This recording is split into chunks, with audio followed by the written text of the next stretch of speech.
इसलिए मुरली में कभी कभी सुना होगा या अव्यक्त वाणी में सुना होगा, छोटा बाप बड़ा बाप, छोटी माँ बड़ी माँ, ये आता है ना। तो हमारा तो परिवार है, भारतीय परिवार है। भारतीय परिवार की जो परंपराएं प्राचीन काल से चली आ रही है,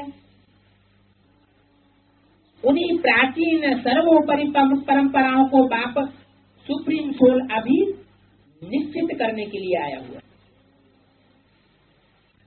गीता माता पहली पहली रचना है और रचयिता बाप शिव है। किसके थ्रू?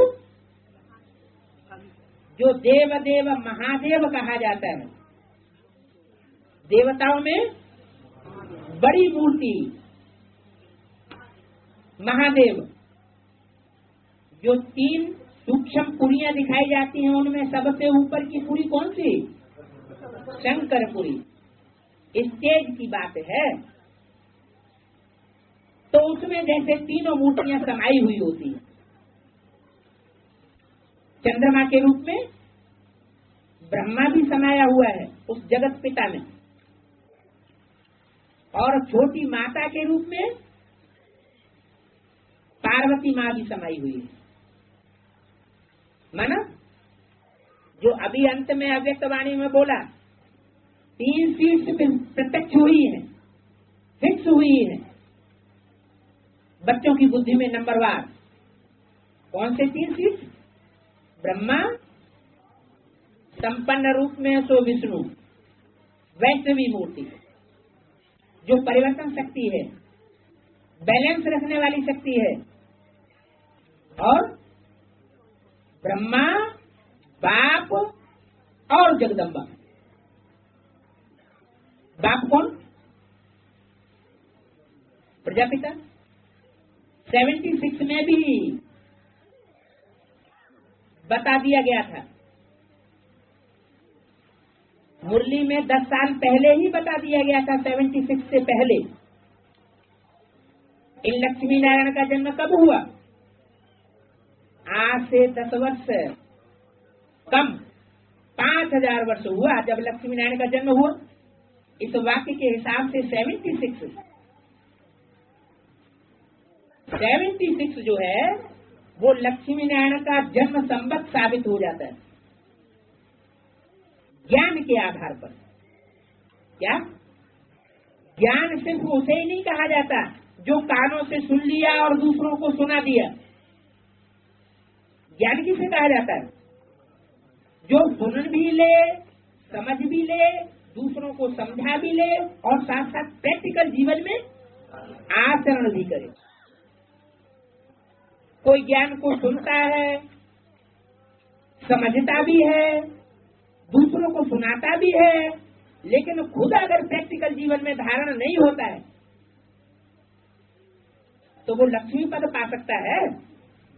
नहीं पा सकता। इसलिए एक ही देवी ऐसी है जो काला रूप धारण करते हुए नहीं दिखाई गई है। उसका नाम दिया गया महागौरी। क्या? उसके जस्ट अपोजिट में नाम दूसरा किसका दिया गया है? महाकाली। देवी तो एक ही है इस समय पार्ट बजाने वाली सोल। कौन? मम्मा की। कौन सी मम्मा? सरस्वती मम्मा ओम राधे। जैसे ब्रह्मा बाबा की सोल हम बच्चों में प्रवेश करके कार्य करती है, टाइम टू टाइम उमंग उत्साह देती है, ऐसे मम्मा की सोल जिसका टाइटल जगदम्बा था, वो सोल भी बच्चियों में प्रवेश करती है। कोई बच्चे की मूर्ति 9 देवियों में से किसी रूप में प्रत्यक्ष होगी, कोई की किसी रूप में प्रत्यक्ष होगी, लेकिन वास्तव में पार्ट बजाने वाली, सर्विस करने वाली सोल एक ही है। बाकी हम बच्चे तो तमो प्रधान बने हुए हैं। क्या? तमो प्रधान आत्मा के द्वारा सेवा नहीं होती। सेवा कौन करते हैं? सूक्ष्म शरीरधारी आत्माएं, जिनको अपना शरीर ही नहीं है अभी साकार रूप में, वो प्रवेश करके सर्विस कर रही है। तीव्र गति से एक स्थान से दूसरे स्थान, एक व्यक्तित्व से दूसरे व्यक्तित्व में प्रवेश करके पार्ट बजा रही है। कोई में तामसी पार्ट भी बजाती है, कोई में सात्विक पार्ट भी बजाती है, कोई में महाकाल का पार्ट बजता है, जो दिलवाड़ा मंदिर में कॉर्नर में कोठरी रखी हुई है, जिसके बारे में मुरली में बोला हुआ है। दिलवाड़ा मंदिर में कॉर्नर की तरफ रखी हुई है काला देव की मूर्ति। काला देव बैठा हुआ है कोने की कोठरी में, और बीच में गोरे तो गोरा बैठा हुआ है, गोरी मूर्ति। टाइम टाइम के पार्ट का फर्क है। ऐसे ही महाकाली और महागौरी, एक है एड़ी तो एक है चोटी। महाकाली जब महागौरी के संस्कारों से मिलकर एक हो जाती है तो महालक्ष्मी बन जाती है। इसलिए महालक्ष्मी का पूजन सिर्फ वर्ष में एक ही बार होता है, और लक्ष्मी का पूजन हर रोज करते रहते हैं साहूकार लोग। तो ये सब बातें कहाँ की यादगार हैं? इस समय की यादगार हैं। कृष्ण गीता का भगवान नहीं है। कृष्ण की सोल दादा लेखराज ब्रह्मा तो बाद में उनका बच्चा पैदा हुआ, जिसने यज्ञ को संभाला। सतयुग में भी यही बच्चा पैदा होगा। किनके द्वारा? किनके द्वारा पैदा होगा? गीतापति भगवान का जो साकार रूप प्रजापिता, और किसके द्वारा? गीता माता के द्वारा। लेकिन गीता माता लक्ष्मी बनती है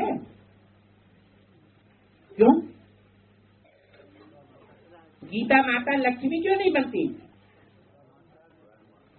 एक तो कारण ये है कि हर आत्मा लगातार हर जन्म में ऊंचा पद नहीं पा सकती। पा सकती है?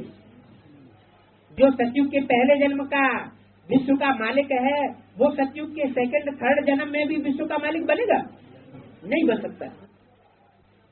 ऐसे ही जो सर्वोपरि श्रेष्ठ जन्म है संगम युग,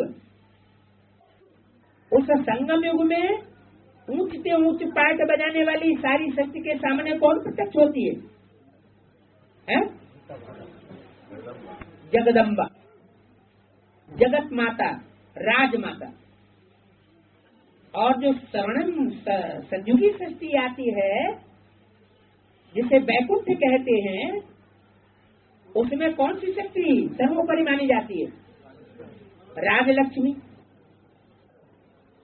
तो सवाल ये पैदा होता है कि बाबा ने मुरलियों में जब जगदम्बा को हमेशा आगे रखा, तो जगदम्बा ने सतयुग में ऊंचा पद क्यों नहीं पाया? वो लक्ष्मी क्यों नहीं बन सकती? महालक्ष्मी या लक्ष्मी के हाथ में एक हाथ में कलश दिखाया जाता है और दूसरे हाथ में कलश बांटते हुए दिखाया गया है। जो हाथ धारण करने वाला है सिर्फ ज्ञान को वहन करता है, लेकिन कुछ न कुछ अपनी ऐसी कमजोरियां होती हैं जिनके कारण सारे संसार को बांटने का निमित्त नहीं बन पाता। मेहनत तो बहुत है काय में, कलश को धारण करने में ज्यादा मेहनत है या बांटने में ज्यादा वजन सहन करना पड़ता है? धारण करने में ज्यादा वजन सहन करना पड़ता है। लेकिन बाबा क्या कहते हैं? बच्चे अपना बोझ क्या करो? अपना बोझ हल्का कर लो, अपना बोझ मुझे दे दो। लेकिन बच्चे जन्म जन्मांतर के आदी हैं, उन जन्मों में तो बाप मिला नहीं था, तो बोझ उठाने की बात ही नहीं है। लेकिन यहाँ तो बाप प्रैक्टिकल में बच्चों को मिला हुआ है। बच्चों को बहुत चिंता करने की दरकार नहीं है। हमारा सहज राजयोग है, सहज सहज जीवन में चलना चाहिए। कोई प्रकार का कठिनाई अनुभव होना, ये जीवन ब्राह्मण जीवन नहीं है। तो जो भुजा ज्ञान को वहन करती है वजन के रूप में, वो सेकेंडरी भुजा हो गई, और जो बांटने का निमित्त बनती है वो हो गई फर्स्ट भुजा। कारण क्या हुआ? माँ जो है, जो जगत माता का पाठ बजाने वाली शक्ति है, वो अनेक बच्चों के संसर्ग और संपर्क में बीज रूप आत्माएं, जो पावरफुल से पावरफुल आत्माएं हैं, उनके संपर्क संसर्ग में उसे आना पड़ता है। कि कोई ऐसा बच्चा भी होता है जो माँ की गोद में खेलने वाला न हो। हर बच्चा जो है वो माँ के ज्यादा से ज्यादा नजदीकी होता है। इसलिए संग का रंग भी इसको ज्यादा लगेगा, माँ को ज्यादा लगेगा, या माँ की बच्ची को ज्यादा लगेगा? माँ को जास्ती लगता है। इसलिए वो प्योरिटी की पावर कम हो जाती है और बच्ची की प्योरिटी की पावर बढ़ जाती है। लौकिक परिवार में भी देखा जाए तो माताएं अक्सर करके अपने को असहाय पाती हैं, बांधेला अनुभव करती हैं। अगर उन माताओं को कोई बच्ची भी है जो ज्ञान में चलती है, तो उनकी आस क्या होती है कि मैं तो नहीं कर सकी, लेकिन मेरा जो कार्य मुझे करना था वो मेरी ये बच्ची करके दिखाई। इसलिए बाबा ने भी मुरली में बोल दिया, क्या बोला? छोटी छोटी बच्चियां, छोटी छोटी कन्याएं बड़े बड़े धर्म गुरुओं को बाण मारेंगी। तो जरूर है, ब्रह्मा तो जगदम्बा के रूप में पार्ट बजाने वाली निश्चित है ही, उसका पद तो ध्रुव है ही। लेकिन जगदम्बा बच्चे के रूप में जो लक्ष्मी के रूप में प्रत्यक्ष होने वाली छोटी माँ है, उसे भी प्रत्यक्ष होना है। जब तक उसकी प्रत्यक्षता नहीं होगी तब तक कार्य संपन्न होने वाला नहीं है। क्यों? क्योंकि दुनिया का हर कार्य प्योरिटी से ही संभव होता है, प्योरिटी से ही प्रैक्टिकल होता है। रुद्रमाला के मणकों में वो प्योरिटी की भाषणा नहीं हो सकती जो जन्म जन्मांतर की भारत की बनने वाली रानी आत्माओं में, रानी का पाठ बजाने वाली आत्माओं में जो प्योरिटी रही है। रानियों ने क्या पाठ बजाया? भारत के राजाओं ने क्या पाठ बजाया? किस राजाओं ने जन्म जन्मांतर द्वापर युग से अनेकों रानियों से बुद्धियों को फंसा करके अपनी बुद्धि को बेविचारी बना लिया। इसलिए प्योरिटी की पावर कम हो गई। और रानियों ने जौहर प्रथा, जो भारत की बड़ी प्रसिद्ध प्रथा रही है, पति जब लड़ाई पर जाता था, अगर हारने की आशंका हुई तो रानियां जौहर कर लेती थी, अपने को अग्नि में जलाए देती थी, स्वाहा कर देती थी। कोई भी विदेशी उनके तन को टच नहीं कर सकता था, ये उनको पसंद नहीं। ये स्वभाव संस्कार का फाउंडेशन कहाँ पड़ा? संगम युग में पड़ा। तो रुद्रमाला में और विजयमाला में ये भारी फर्क है। रुद्रमाला डायरेक्ट बाप की माला है, शिववंशी ब्राह्मणों की माला है, जन्म जन्मांतर के राजा बनने वाले बच्चों की माला है। लेकिन अनेक जन्मों से पार्ट बजाते बजाते प्योरिटी के लंगड़े हो गए। कितना भी करेंगे, जब तक वो वैष्णवी शक्ति प्रत्यक्ष नहीं होती है तब तक कर्मेंद्रियों से नहीं, तो वाचा से नहीं, तो दृष्टि से नहीं, तो वृत्ति से कुछ न कुछ विविचार की वृत्ति जरूर रहेगी, संस्कार रहेगा। जब वो वैष्णवी शक्ति तीसरी मूर्ति त्रिमूर्ति में से लास्ट मूर्ति पाठ बजाने वाली ब्राह्मणों की दुनिया में प्रत्यक्ष होती है, तो सारे ब्राह्मण परिवार की काया पलट हो जाती है। जो मुरली में बोला, एक रानी मक्खी उड़ती है तो पीछे पीछे सारा झाड़ जाता है। तो रुद्रमाला में जो पहले 2 मणके हैं, जो सुप्रीम सोल बाप फूल के सबसे नजदीक हैं, वो दोनों रुद्रमाला के मणके राजा बनने वाली आत्माएं हैं या रानी बनने वाली भी हैं। दोनों ही राजा बनने वाले हैं। रानियां तो अपना सारा वजन छोड़ देती है राजा के ऊपर, कि उनको चिंता होती है राज का चलाने की, है? नहीं होती। और राजाओं का स्वभाव क्या होता है? वो अपने ऊपर जिम्मेवारी महसूस करते हैं। ऐसे नहीं जो रानी करेगी सो होगा, या रानी जैसे सोचेगी वैसे होगा। वो तो वजन उठाने के स्वभाव वाले होते हैं। अब वहां का वजन उठाना 63 जन्मों का, और यहाँ संगम युग में वजन उठाना, इसमें फर्क है। क्या फर्क है?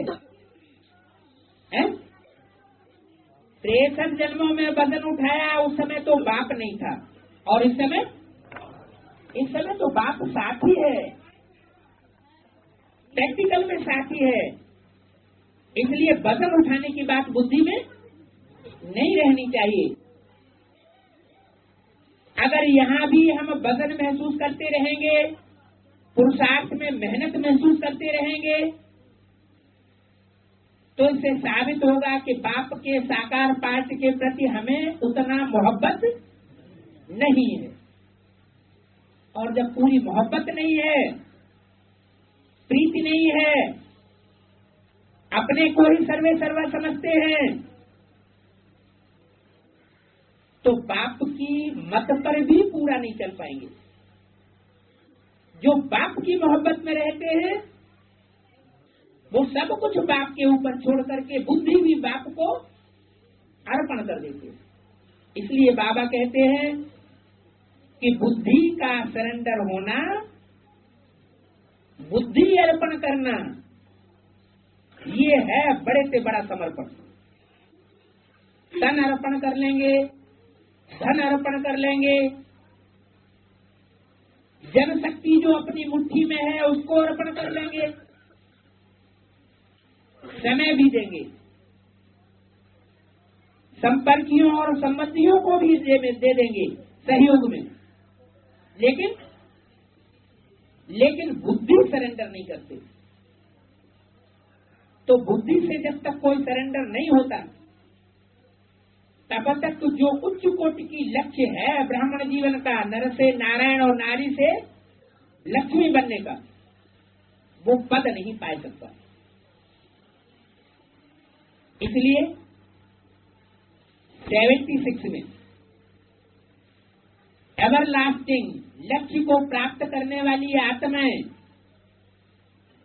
बाबा ने मुरली में पहले से ही डिक्लेयर कर रखी है। कौन सी? लक्ष्मी और नारायण।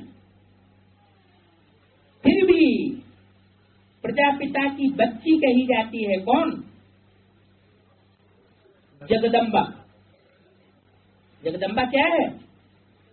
प्रजापिता की बच्ची है, रचना है, रचयिता नहीं है। यहाँ रचना का रचयिता का संबंध ज्ञान के आधार पर है या भक्ति के आधार पर है? ज्ञान के फाउंडेशन के आधार पर। तो लक्ष्मी नारायण पहले प्रत्यक्ष होते हैं ब्राह्मणों की संगम की दुनिया में 76 से, और 83 में बोला है। सन 83 चल रहा है, तो 83 में 13 भी होना चाहिए ना। 13 माना किसका? सब कुछ तेरा, कुछ नहीं मेरा। तो कौन होना चाहिए 13? शिव बाबा 13 होना चाहिए। 13 माना किसका? सब कुछ तेरा, कुछ नहीं मेरा। सन 83 है तो 13 होना चाहिए ना। अरे 13 माने कौन? शिव बाबा। सब कुछ तेरा माने सब कुछ जो बाप आया हुआ है सुप्रीम सोल, सब कुछ उसका है। मेरा कुछ नहीं। मेरा तो एक शिव बाबा, दूसरा न कोई। लेकिन जो फाउंडेशन डालने वाली शक्ति है वो सिख धर्म से निकलती है, जिसके लिए मुरली में बोला है कि कन्याएं जो हैं, उन कन्याओं को अर्पण करने में पंजाब पहला नंबर गया। क्या? कन्याओं के समर्पण समारोह में पंजाब ने पहला नंबर लिया। तो एडवांस पार्टी में भी जो पंजाबी खून से आने वाली कन्या है वो पहले समर्पित बुद्धि बनती है। जैसे बाबा ने डायरेक्शन दिया 83 है तो क्या होना चाहिए? 13 होना चाहिए। तो पंजाबी खून की कन्या पहले अपने को समर्पण करती है। तो ज्ञान लेने के आधार पर नंबर बनेंगे या त्याग और तपस्या के आधार पर नंबर बनेंगे? हैं? त्याग और तप। ज्ञान कोई कितना भी ले ले और कितना भी दूसरों को दे दे, लेकिन सुनने सुनाने से नंबर नहीं बनता है। नंबर कब बनता है? जब प्रैक्टिकल में कोई कार्य करके दिखावे, प्रैक्टिकल स्टेज पर आ जावे। तो जगदम्बा ने नंबर पहले ले लिया। वो फाउंडेशन है सिख धर्म, सिख धर्म की बीज रूप आत्मा का। वही एक ऐसा धर्म है जो आदि से लेकर के अंत तक देवी देवता सनातन धर्म का सहयोगी बनकर के रहता है। क्या? और जितने भी विधर्मी हैं, विदेशी हैं, वो सदा काल के सहयोगी नहीं बनते। इसलिए अव्यक्तवाणी में बोला है, पटरानियों में भी कोई सदा काल का पार्ट बजाती हैं, सहयोग का। सदा काल सहयोगी बनकर के रहती हैं, निभाती हैं, और कोई अल्पकाल के लिए निभाती है। पटरानियों में भी नंबरवार हैं। तो आप पटरानियां विशेष गाई हुई है, उनमें महारानी का नंबर नहीं है। किसमें? 8 पटरानियां अलग और महारानी अलग और गोपियां अलग। गोपियों की संख्या कितनी? 16,000 गाई हुई है। पटरानियों की संख्या मुख्य रूप से 8 गाई हुई है। कहीं कहीं शास्त्रों में 108 भी कह दी है। और महारानी सिर्फ एक ही है। उसके लिए ये नहीं कह सकते कि वो सहयोगी मात्र है। वो जब से भी ज्ञान में आएगी, चाहे बेसिक नॉलेज में चाहे एडवांस नॉलेज में, तब से फुल सरेंडर पार्ट बजाएगी। बुद्धि से भी सरेंडर, तन से भी सरेंडर, मन से भी। इसलिए अभी अव्यक्तवाणी में बाबा ने इशारा भी दिया गुजरात की कन्याओं के लिए। कौन सी कन्याओं के लिए? गुजर गई है अज्ञान की रात जिनकी उन कन्याओं के लिए, क्या कि ये लास्ट समर्पण समारोह मना रही हो या आगे चल करके कोई और भी समर्पण समारोह मनाना है। इसका मतलब आगे चलकर जो अभी माउंट आबू में या जहाँ कहीं भी समर्पित हो रही हैं, उन कन्याओं को आगे चल करके अगला एवर लास्टिंग समर्पण समारोह भी मनाना है, जिसके लिए मुरली ने इशारा दिया। एक रानी मक्खी निकलती है तो पीछे पीछे सारी भागती है, वो होगा लास्ट समर्पण समारोह। तो गीता माता है पहली पहली रचना। क्या पहली पहली रचना, इसलिए बहुत पावरफुल भी है। बाबा उसको बहुत महत्व देते हैं। उसके द्वारा ही स्वर्ग का गेट खुलना है। बाद में सहयोगी बनती है कौन? छोटी माँ। छोटी माँ और बड़ी माँ दोनों का जब कॉम्बिनेशन होता है तो स्वर्ग का गेट खुल जाता है। इसलिए बोला माताओं के द्वारा मैं स्वर्ग के द्वार खोलता हूँ। ऐसे कहा कि सिर्फ एक माता के द्वारा खोलता हूँ, माताएं निमित्त बनती है नंबरवार पुरुषार्थ अनुसार। अच्छा, ओके। एडवांस पार्टी अभी कही जा रही है, वो एडवांस पार्टी जिसको प्लानिंग पार्टी बाबा ने नाम दिया है, वो प्लानिंग पार्टी एडवांस पार्टी के सेकंड ग्रुप प्रैक्टिकल पार्टी में जब तक तिरोहित न हो जाए, मिल न जाए, तब तक कंप्लीट युगलों की माला नहीं बनेगी, जो भारतीय परंपरा में पूजी जाती है, मानी जाती है। हाँ, वैजयंती माला, रुद्रमाला का सिर्फ गायन है, मान्यता बहुत है, लेकिन पूजन नहीं। तो आदि लक्ष्मी के हिसाब से जो बीज रूप आत्मा है आदि, उसको ही आदि लक्ष्मी कहेंगे, आदि राधा कहेंगे। विजय माला की हेड को आदि राधा नहीं कहेंगे, नहीं।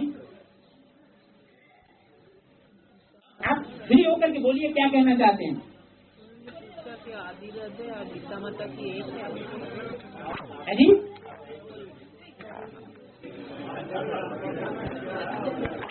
हाँ, आदि राधा के नाम जीवन कहानी में हम ब्रह्मा को अद्भुत जीवन कहानी एक छोटा है। आदि राधा ज्ञान तब तक गीता माता सुनाया, गीता माता को जो सुनाया जो जब तक राधे राधा। फ्री होकर के बंगाली में बोलिए। हाँ, आपको थोड़ी कठिनाई हो रही है। लोगों सुने आदि माता बताया गया। आदि माता तो हाँ जी, वो तो आदि राधा नहीं। वो तो ठीक ही है। हाँ जी, हाँ जी, लेकिन उस समय कोई दूसरी माता भी थी। जिस समय ये डायरेक्शन दिया गया, ये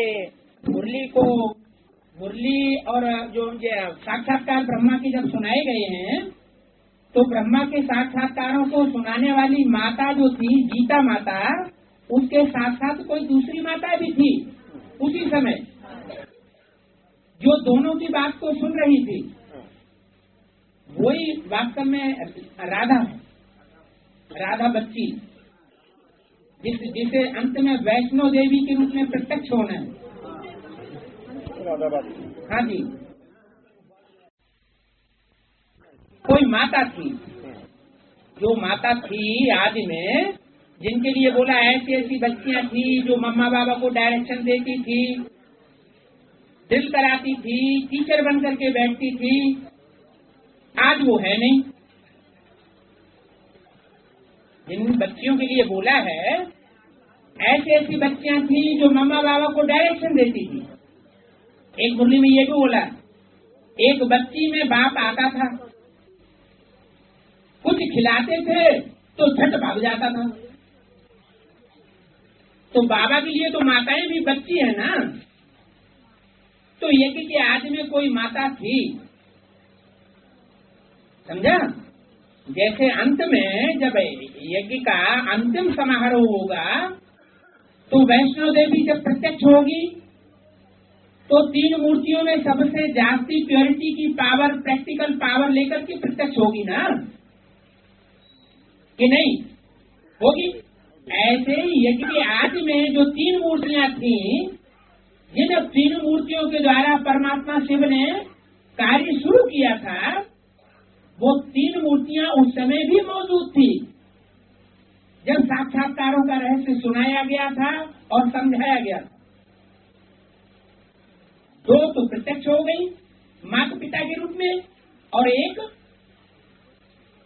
गुप्त रही लेकिन थी प्रत्यक्ष, वो भी राधा बच्ची के रूप में। राधा बच्ची, आदि राधा। हाँ जी, हाँ जी। क्या नाम है? मेघराज ब्रह्मा ना। रावण का राज्य था तो रावण ने गड्ढे में डाल दिया। और शिवलिंग कहाँ बनाते हैं? ऊंचे स्थान पर, गांव या शहर के बाहर बनाते हैं, लेकिन ऊंचाई पर बनाते हैं। तो ऊंचा क्यों बनाते हैं? हाँ, भले गड्ढे में गिरा हुआ दिखा, वो रावण ने डाल दिया है, लेकिन है कहाँ? बुद्धि से ऊंची स्टेज में। तो कौन से फूल का मिसाल दिया? कमल फूल की क्या विशेषता होती है? कीचड़ में रहता है, कीचड़ तो गड्ढे में होता है। कीचड़ में रहते हुए भी स्टेज ऊंची, तो उस बात की यादगार वो शिवलिंग का मंदिर दिखाया जाता है, जो हमारे भारतवर्ष में पूजा जाता है। ये तो सारी बात बताई, गड्ढे में जाने वाला और गड्ढे में से निकालने वाला, वो पतित पावन एक ही है। एक ही क्यों? भक्ति मार्ग में तो पतित पावनी गंगा भी गाई जाती है? और जितने भी हैं, जो भी मनुष्य मात्र हैं, उस हीरो पाठधारी के अलावा जिससे मिलकर परमात्मा से वह परम पिता परमात्मा कहा जाता है। क्या कहा जाता है? परम पिता और परमात्मा। क्या महिमा? पहले शिव है परम पिता, वो परम आत्मा नहीं कहेंगे उसे। क्यों? हाँ, क्योंकि वो आत्माओं के बीच में परम पार्ट नहीं बजाता। पिताओं के बीच में सबसे परम है, वो प्रजापिता का भी पिता है, इसलिए परम पिता। ये तो उसके लिए टाइटल ठीक है, लेकिन उसके साथ दूसरा टाइटल क्या लगा हुआ है? परमात्मा। ये किसका टाइटल है? ये प्रजापिता का टाइटल है। आत्माओं के बीच जो आत्माएं 84 जन्म का पार्ट बजाने वाली हैं, उनमें सबसे परम पार्ट, परे से परे पार्ट बजाने वाला है। क्या परे से परे पार्ट बजाने वाला है? और आत्माएं गड्ढे में जाकर पूरी ही डूब जाती है, और वो परमात्मा शिव जब आते हैं तो निश्चय बुद्धि विजयंती के आधार पर ध्रुव तारा, ध्रुव पार्ट बजाने के आधार पर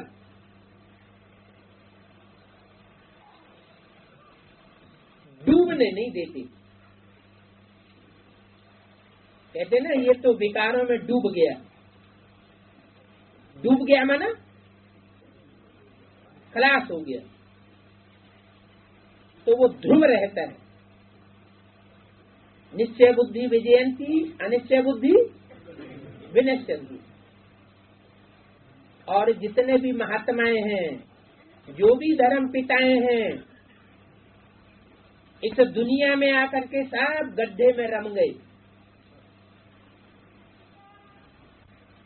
वो एक ही है जिसकी चोटी पकड़ करके बाप शिव बाप आकर खींचता है। तो क्या नाम दिया है उस ब्राह्मण का?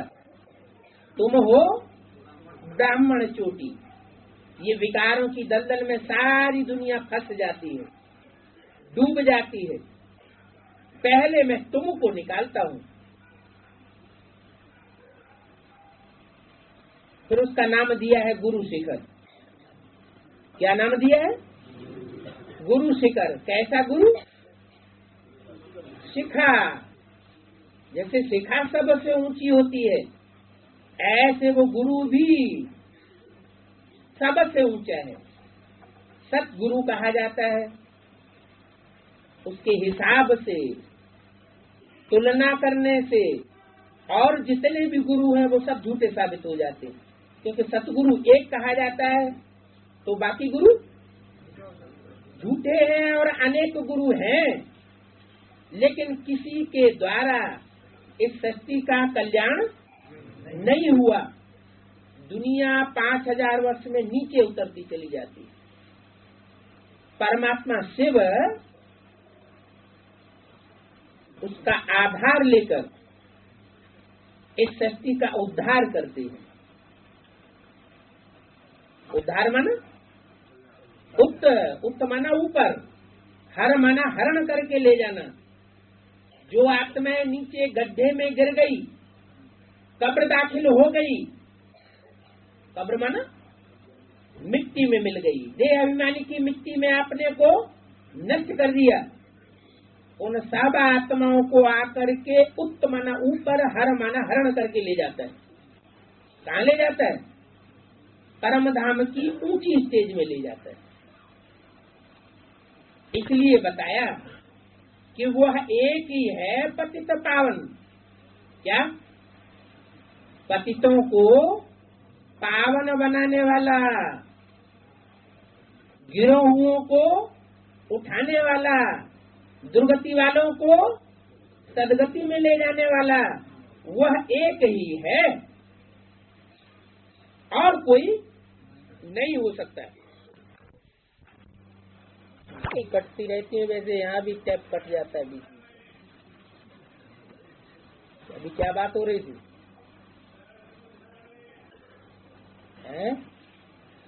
बाप के गुण और कृष्ण बच्चे के गुणों में अंतर की बात हो रही थी। कृष्ण के गुण क्या बताए? सर्वगुण संपन्न, 16 कला संपूर्ण, संपूर्ण अहिंसक, मर्यादा पुरुषोत्तम श्री कृष्ण। ये बच्चे का गुण है, देवताओं का गुण है। हमारा लक्ष्य है मनुष्य से देवता बनना या मनुष्य से भगवान बनना। हमारा लक्ष्य भगवान बनने का नहीं है, न हम भगवान बन सकते हैं। वो परम पिता परमात्मा शिव एक ही मुकर्रर रथ में आता है। जिस रथ में आता है उनके लिए बोला है कि मैं जिसमें आता हूँ उनको भगवान भगवती बनाता हूँ। बाकी ऐसे नहीं कि सबको भगवान भगवती बनाता हूँ। तो देवताओं के गुणों में और भगवान के गुणों में क्या अंतर है? भगवान अगर 16 कला संपूर्ण बन जाएगा तो जो इस सृष्टि पर कलाहीन है उनका विनाश कैसे होगा? लोहे से लोहा काटा जाता है, विष से विष मारा जाता है। ऐसे ही ये कलाहीन जो सृष्टि का नाश करने वाले हैं, दुर्गति में ले जाने वाले हैं, वो ऐसे ही खलास हो जाएंगे क्या? इतने धर्म पिताएं आए बड़े बड़े, वो पुरानी परंपराओं को, पुराने चले आ रहे उन धर्मों की विपरीत गतियों को बदल सके? क्यों नहीं बदल सके? क्योंकि उनमें इतनी शक्ति नहीं थी कि वो उनका मुकाबला कर सके। सिर्फ अपने धर्म की आकर के स्थापना कर दी। सिर्फ धर्म की स्थापना करने से काम नहीं बनता।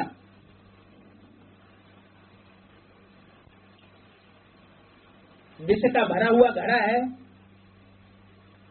उसमें 2 चुल्लू दूध डाल दो तो क्या सुधार हो जाएगा? इसी तरीके से इस सृष्टि पर जो पतन होता रहा उसको रोकने वाला कोई नहीं था, उससे मुकाबला करने वाला कोई नहीं था।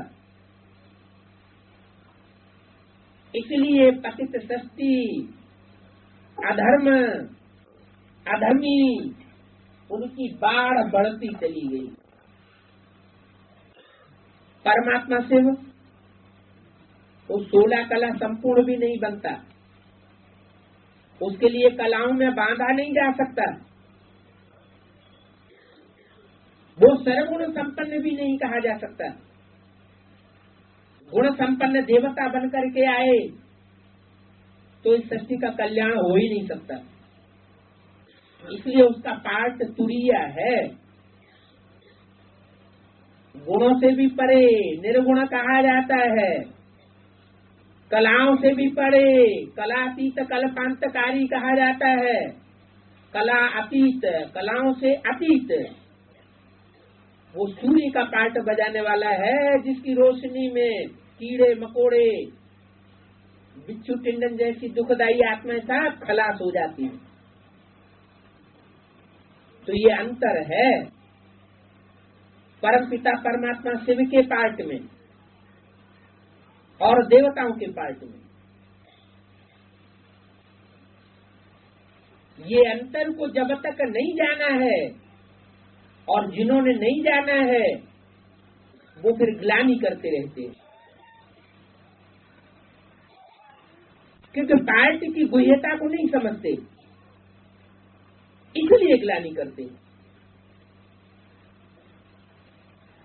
कहते भगवान तो संपूर्ण निर्विकारी बनाने के लिए आया हुआ है।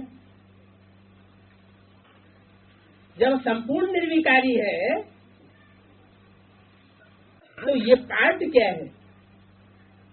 अरे वो पार्ट बजाते हुए भी संपूर्ण निर्विकारी है। शास्त्रों में तुमने खुद लिख दिया है अमोघ वीर्य। किसको? शंकर को कि परमात्मा शिव को? शंकर वाली सोल माना राम वाली सोल कोई और जन्म में भी ऐसी बनी थी? नहीं बनी थी। तो कौन सी ताकत से इस जन्म में बनती है? परमपिता परमात्मा शिव की प्रवेशता के कारण, वो ज्ञान की गुह्यता, वो श्रेष्ठता उसमें इतनी भर जाती है जिसकी पराकाष्ठा के कारण वो कंट्रोल कर पाती है। जिसके लिए शास्त्रों में गायन है, काम दहन किया। दहन माना काम को भस्म कर दिया। तो देवात्माओं में इसी कार्य के कारण उसको महादेव कहा गया है। जो कार्य और देवताएं नहीं कर सके वो कार्य उनके द्वारा संपन्न हुआ शास्त्रों में दिखाया गया। तो जो भी कार्य किए हुए हैं वो कोई शंकर, कृष्ण व राम की आत्मा के कार्य नहीं है। किसके कार्य है? परमात्मा शिव के कार्य है। शिव की महिमा है, लेकिन तन जिसका होता है उसका नाम पड़ जाता है, उसी का काम कहा जाता है, उसी की महिमा होती है। जैसे धर्म पिताएं आए, क्राइस्ट आया तो जिस इसमें आया, महिमा किसकी हुई? क्राइस्ट की जो महिमा हुई है वो वास्तव में ऊपर से आने वाली सोल की महिमा है या जो शरीरधारी था उसकी महिमा है? शरीरधारी का। जो शरीरधारी है उसी का नाम बदल करके क्राइस्ट कर दिया गया। ऐसे महात्मा बुद्ध, सिद्धार्थ था नाम पहले, बाद में उस शरीरधारी का नाम क्या पड़ गया? महात्मा बुद्ध। तो जो चित्र देखा लोगों ने महिमा का, वो किसका देखा? जो ऊपर से आने वाली सोल है उसका तो अपना कोई चित्र होता ही नहीं, वो तो निराकारी सोल आती है।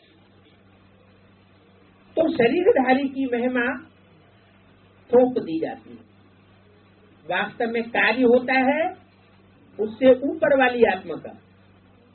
ऐसे ही यहाँ संगम युग में सारा कार्य करने वाली सोल कौन है? शिव। इसलिए मुरलियों में बोला है शंकर का तो कोई पार्ट नहीं है, या शंकर का इतना पार्ट नहीं है। पार्ट सारा उसके अंदर किसका है? शिव का पार्ट है। मेरा तो बहुत पार्ट है, ये किसने कहा? शिव ने कहा।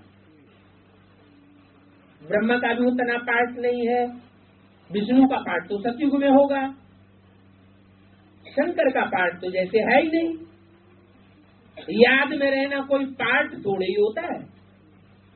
रंगमंच पर, स्टेज पर कर्मेंद्रियों की हलन चलन से पार्ट बजाया जाता है, उसको तो याद में बैठा हुआ दिखाया है। वो याद से ही विश्व की बात सही ले लेता है। तो याद करना कोई पार्ट हुआ क्या? वो तो अंदर की बात है, उसे पार्ट नहीं कहेंगे जो इन आंखों से देखा जा सके। इसलिए मुरलियों में बोला है शंकर का तो जैसे कोई पार्ट है ही नहीं। तो हम बच्चों का भी यही हाल है क्या कि सर्विस हम नहीं करते, ईश्वरीय सेवा हम नहीं करते। कौन करता है? बाबा करते हैं, कराते हैं। या तो ब्रह्मा की सोल के द्वारा कराते हैं या वो स्वयं करते हैं। हम बच्चों को अहंकार आ जाता है कि हमने इतनी सेवा की। इसलिए शास्त्रों में बोला हुआ है निमित्त मात्रम भव सव्यसाचिन। हे अर्जुन, तू अपने को निमित्त मात्र समझ, सारा कार्य ऐसे समझ जैसे हुआ पड़ा है। तो कराने वाला कोई दूसरा है ना। करन करावनहार परमात्मा शिव ही है। ये बात पक्की करने के लिए सारी पढ़ाई पढ़ाई गई है। लेकिन देह अहंकार इतना जमा हुआ है कि वो हटता ही नहीं। थोड़ा सा कार्य संपन्न होता है, खुशी बढ़ती है, अहंकार बढ़ जाता है और ज्ञान सारा चौपट हो जाता है। अहंकार बाप को पसंद नहीं है। क्या? कौन से बाप को? शिव बाप को अहंकार पसंद नहीं है, क्योंकि सारा कार्य तो वो करता है और कराता है। हम बीच में ऐसे ही फालतू अहंकार में आकर के बैठ जाते हैं, तो गुस्सा नहीं आएगा? तो बाबा को बहुत गुस्सा अंदर से आ जाता है। इसलिए अहंकारियों को कुछ भी नहीं देते, कोई राजाई का वर्षा नहीं। क्या? हाँ, जो भी नास्तिक धर्म के हैं वो राजाई का वर्षा नहीं पाते। एक नास्तिक धर्म ही ऐसा है जो अंतिम 100-125 वर्षों में कोई राजा नहीं हुए उनमें। पहले थे भी राजाएं रूस में, तो जब से लेनिन क्राइस्ट आए तो उन्होंने उन 4 राजाओं का कत्लेआम कराई दिया। उनको अगर भगवान बाप आकर के राजाई दे भी तो उन्हें पसंद नहीं है। वो राजाई को पसंद ही नहीं करते। वो प्रजा के ऊपर प्रजा का योग, प्रजा की राजाई वो ही पसंद करते। तो सारी दुनिया में आज कौन सा तंत्र हो गया? प्रजातंत्र राज्य, क्योंकि नास्तिक राज्य हो गया है। आस्था नहीं है भगवान के ऊपर, आस्था नहीं है स्वर्ग के ऊपर, आस्था नहीं है आत्मा के ऊपर, आत्मा के पुनर्जन्म के ऊपर। इसलिए नास्तिक हो गए। बाबा क्या कहते हैं? नास्तिक कौन है? जो बाप को नहीं जानते वो है नास्तिक, और जो बाप को जानते हैं वो है आस्तिक। तो आस्तिक और नास्तिक ये झगड़ा हो गया। बाप आकर के ऐसा पार्ट बजाते हैं कि नास्तिक समझते हैं हम तो बाप के बहुत नजदीक हैं। बाप मुरलियों में पहले ही बता देते हैं, बाप का अंदर का प्यार और बाहर का प्यार की बहुत भारी युक्ति है। वो नास्तिक समझ ही नहीं पाते कि बाप किसको प्यार करता है। राजाई का वर्षा ही सफा चट कर दिया तो प्यार कहाँ हुआ? अनेक जन्मों की जो प्राप्ति होनी चाहिए परमात्मा बाप से राजयोग के द्वारा, वो तो उनको मिली नहीं। तो हम बच्चों को इस बात का विशेष ध्यान रखना है कि जो भी कर्म करें वो कर्म किसके प्रति अर्पण कर दें? बाबा के प्रति अर्पण कर दें। मैंने नहीं किया, बाबा ने कराया। कोई को भी निमित्त बनाया हो प्रेरणा देने के लिए, हमको ऊंचा उठाने के लिए, बाबा ही सब कुछ कराता है। तो ये भाव हमारी बुद्धि में रहना चाहिए। आत्मिक स्थिति बनाने के लिए ये बहुत जरूरी है।